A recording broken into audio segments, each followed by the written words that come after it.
जय सच्चिदानंद आयो लाल सभेच झूलेलाल। हलो दोस्तों, मां सुनीता कोतवानी ऐं स्वागत आहे तव्हां सभिनि जो तव्हांजे पंहिंजे सिंधी चैनल कोतवानीस किचन सिंधीअ में। त अॼु असां ठाहींदासीं ॾाढी टेस्टी ऐं डिलीशियस सी रेसिपी। मगर रेसिपी स्टार्ट करण खां पहले जे अगर तव्हां अञा ताईं मुंहिंजे चैनल खे सब्सक्राइब कोन कयो अथव त प्लीज़ मुंहिंजे चैनल खे सब्सक्राइब कजो, वीडियो खे लाइक कजो ऐं वीडियो खे तव्हांजे फ्रेंड्स एंड फैमिली ऐं सभिनी रिश्तेदारनि सां गॾु शेयर कजो। त अचो त टेस्टी सी रेसिपी स्टार्ट था कयूं। तो अॼु असां थी ठाहींदासीं साए मसाले वारा बिह पटाटा बिना बसर जे बिना थूम जे। तमामु ई टेस्टी ठहंदा आहिनि। त अचो त रेसिपी स्टार्ट कयूं। त हिते मां हिकु पाव बिह खया आहिनि जेके सुठे सां साफ़ करे छिले करे हिन प्रकार सां कटे करे रेडी करे वरिता आहिनि।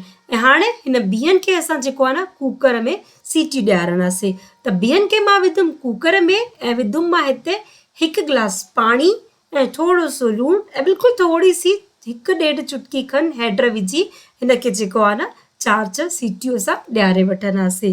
त 5 सीटियुनि खां पोइ मां हिन बिहनि खे चेक थी कयां त बिह ॾिसो हिते जेके आहिनि न सुठे सां ॻरी विया आहिनि, सुठा सॉफ्ट थी विया आहिनि। मां तव्हांखे हिते बिह हिकिड़ो चेक करे ॾेखारियांव थी। त ॾिसो हिते जेके बिह आहिनि न पूरा प्रॉपरली सॉफ्ट थी चुका आहिनि। त हाणे असां हिन ठाहींदासीं साओ मसालो। ऐं साए मसाले लाइ मां खयो आहे 1 इंच अदरक जो टुकड़ो, थोड़ा सा पुदीना, 2 सावा मिर्च ऐं 1 बंच सावा धाणनि जो ऐं 2 टमाटा। तव्हां चाहो त हिन में 1 बसर ऐं 4 ॻड़ियूं थूम बि विझी था सघो, पर मां हिनखे बिना थूम ऐं बिना बसरनि जी थी ठाहियां। त हे सभु मसालो जेको आहे न असां मिक्सर ग्राइंडर जे जार में विझंदासीं ऐं अदरक खे नंढा टुकड़ा करे विझूं था ताकी जल्दी से उहो जेका न पिसी वञे। ऐं 2 टमाटा मां हिन में विधा ऐं बसि हिन जेका आहिनि असां फाइन सी पेस्ट तैयार करे वठंदासीं। ऐं साइड बाय साइड जेको आहे मां हिते तई रखी आहे ऐं तईअ में विधुमि मां 1 वॾो चमचो तेल। ऐं जीअं ई तेल सुठो गरम थींदो असां जेके आहिनि न पटाटो हिकिड़ो मां जेको कटे करे रखो उन पटाटनि खे शैलो फ्राई करे वठंदासीं।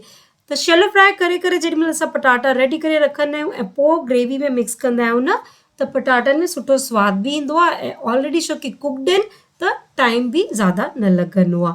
त पटाटनि खे तव्हां सुठे सां शैलो फ्राई करे हिन में कढी वठो। तव्हां चाहो त हिन में पटाटा अञा ज़्यादा बि ऐड था करे सघो, पर मां हिकु ई पटाटो हिन में विधो आहे ऐं पटाटे खे बि जेको आहे न हिन में शैलो फ्राई करे असां कढी वरितो। ऐं हे तेल जेको आहे न भाॼी हिसाब सां ज़्यादा आहे त मां हिन में तेल बि जेको आहे थोरो सो घटि करे वठंदमि। हेतिरो तेल असांखे भाॼीअ लाइ न लॻंदो। त ॾिसो मां हिन मां जेको आहे न 1 केवी खनि तेल कढी छॾियो। ऐं हाणे मां हिन में विझंदमि ॿिया मसाला। त हिते सभिनीनि खां पहले मां विधुमि 1/2 चमचो जीरो ऐं जेको साओ मसालो असां मिक्सर ग्राइंडर में पीसे करे रखियो उहो साओ मसालो। ऐं हाणे न साए मसाले खे तव्हांखे सुठे सां कुक करिणो अथव जेसि ताईं हिन कचोपन नथो हली वञे ऐं सुठी खुशबू नथी अचे।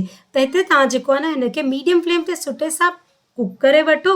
ऐं हाणे मां हिन में विझंदमि सुका मसाला। त 1/2 चमचो मां विधमि हिते हैड, 1 चमचो ॻाढ़ा मिर्च, 1 चमचो सुका धाणा ऐं 1/2 चमचो भुनियल जीरे जो पाउडर ऐं लूणु स्वाद अनुसार। बिहनि में बि असां लूणु विधो आहे त उन हिसाब सां तव्हां लूणु हिन में विझिजो, न त लूणु खोड़ ज़्यादा थी वेंदो। मसालनि खे सुठे सां मिक्स करे तव्हां थोरी देरि भुनी वठो, 1 मिंट खनि, ताकी मसालनि जी सुठी खुशबू ऐं रंगत ॿई अचनि।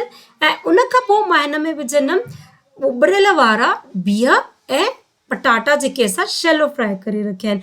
त हिते उबरियल बिह बि मां विधा ऐं पटाटा जेके असां अॻु में तरे रखिया आहिनि। ऐं हाणे बिह ऐं पटाटनि खे सुठे सां था करे वठो मिक्स।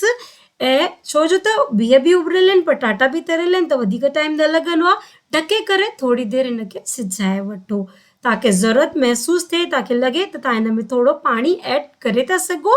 त मां हिते जेको आहे न 1/2 कोप खनि पाणी विधो ऐं पाणी विझी हिनखे जेको आहे न ढके करे 2-3 मिंट थोरो सिझाए वठंदमि। त ढके करे हिनखे जेको आहे न सफ़ा सिम ते तव्हां सिझायो ताकी सभिनि मसालनि जो न सुठो फ्लेवर पटाटनि ऐं बिहनि ॿिन्हिनि में अचे। त थोरी देरि खां पोइ ॾिसूं था त भाॼी आहे न परफेक्टली तयारु थी चुकी आहे। किनारनि में जेको आहे न तेल बि साइड थी चुको आहे। हिकिड़ो बि मां तव्हांखे हिते चेक करे ॾेखारियां थी त ॾिसो बिह बि जेको आहे न हिकदमि परफेक्ट कुक थियो आहे, सुठो सॉफ्ट आहे। त बसि तयारु आहे असांजी साए मसाले वारी बिह पटाटनि जी भाॼी। त फ्रेंड्स कीअं लॻो तव्हांखे मुंहिंजी अॼु जी रेसिपी ॿुधाइजो।